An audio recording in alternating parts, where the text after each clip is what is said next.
Sveiki visi sugrįžę į dar vieną Bitcoin apžvalgą, toliau važiuojame žemyn ir realiai dabar turime stiprų lygį, kurį pramušę matysime gerokai žemesnės kainas, tai pradedant nuo 85 tūkstančių už Bitcoiną ir galimai dar žemiau, nes kad ir ties 85-84 neturime kažkokių tą labai stiprių lygių, kad galėtume indikuoti, kad kaina gali nuo jų atsispirti ir galimai net enterinam bear marketą, tai vienas iš indikacijų yra 50 paslankus vidurkis, aš jo nelabai treidinu, bet tikrai labai daug žmonių jo treidina, tai matome, kad kai paliečiam jį, realiai istoriškai buvo nemaži bouncai.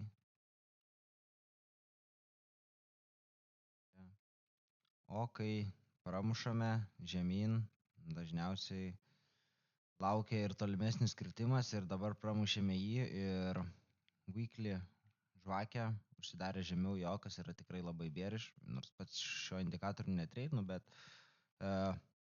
tikrai labai tarp daug žmonių pamėgtas indikatorius, kuris indikuoja tas supportus ir resistances ir bear marketus, bull marketus. Tai va, to ką mes turim Bitcoin'e, tai toliau formuojame bear trendą, tai važiuojame žemyn, realiai turėjome lower low, lower high, lower low, lower high, čia realiai ir visa market struktūra važiuoja žemyn. O dabar turime, kaip ir minėjau praeitam video, turime labai stiprų lygį, nuo kurio realiai ir bouncinam ir, kaip ir sakiau, noriu pamatyti Bitcoiną žemiau 90 tūkstančių ir tada, jeigu grįšime į lygį, tai galima bus pagalvoti apie longą.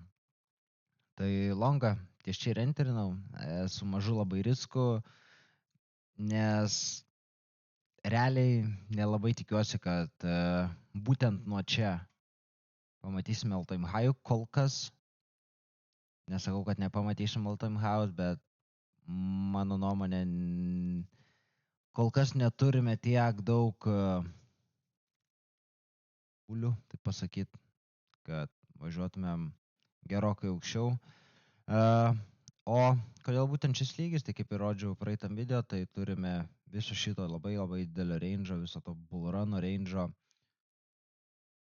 Wall area low, labai stiprus lygis, jį pramušame, dabar grįžame ir sakiau, kad jeigu pamatysime grįžimą, kažkokią reakciją į jį ir tolimesnį kritimą enterinsiu longą, tai kažkur ties čia jį ir enterinau. Dar vienas konfluencas, kas buvo įsidėjo prie mano longo, tai kai kleiminom šito viso range'o Wall area low,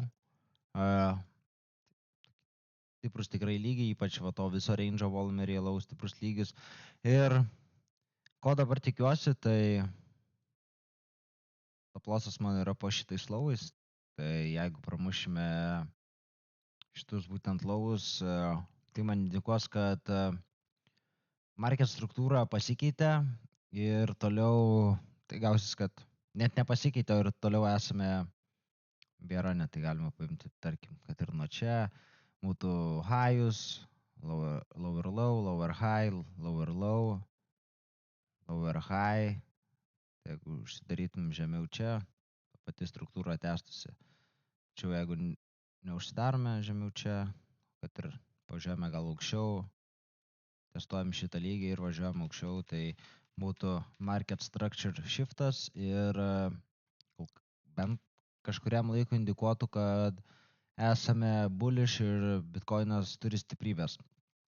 Ko dabar tikiuosi iš šito longo, tai kaip ir jau minėjau, all-time high nesitikiu, aišku, būtų smagu pamatyti, nemeluosiu, bet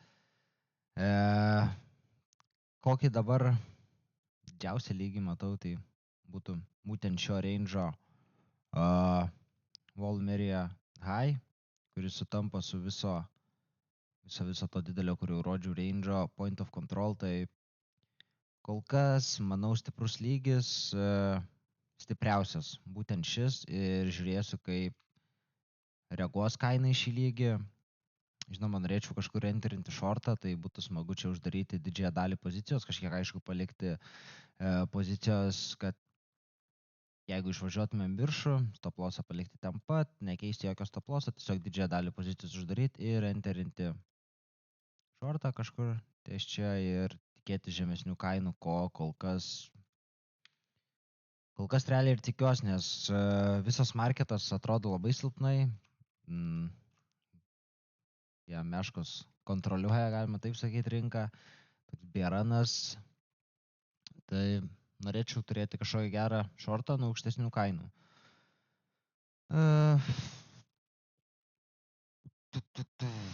Kol kas tiek, nematau kažkokių dar dalykų, kurios būtų dabar aktualu paminėti. Gal tik tiek, kad dabar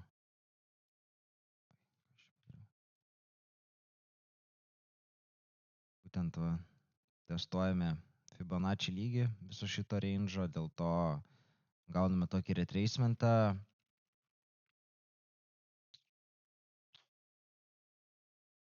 Ir nors ir nėra visai tas blogas lygis šitas, tačiau shorto nenorėčiau čia enterint, nors ir retracinsim, tai geriau, kad tiesiog išmuštų mano stop lossą, bet shorto neenterinsiu, nes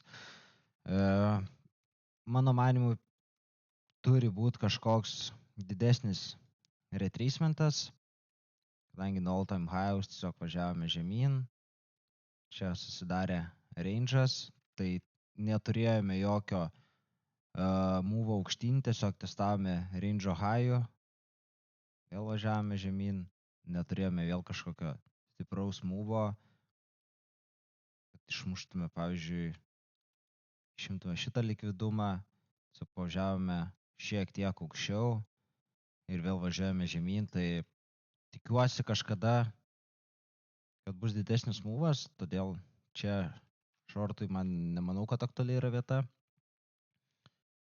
Kol kas manau, kad shortui yra patraukli vienintelė šita vieta, iki kur ir planuoju laikytis savo didžiąją dalį longo. Tai vat, kol kas iš Bitcoino žinių tiek.